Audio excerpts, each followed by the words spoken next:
Welcome to Samba Samba. Enjoy the video.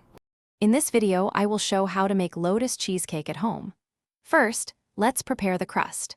Combine 250 grams of crushed Lotus Biscoff cookies with 100 grams of melted butter.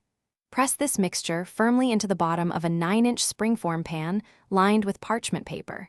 Ensure the crust is even and compact before moving on to the next step.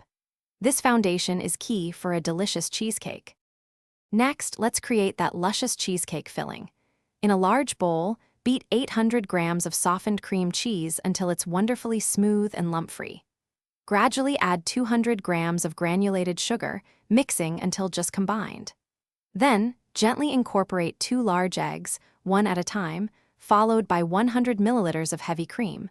Be careful not to overmix, as this can introduce too much air. Now it's time to bake your masterpiece. Pour the filling over the prepared crust. Place the springform pan into a larger roasting pan, then fill the outer pan with hot water, creating a water bath. Bake at 160 degrees Celsius for about 60 minutes.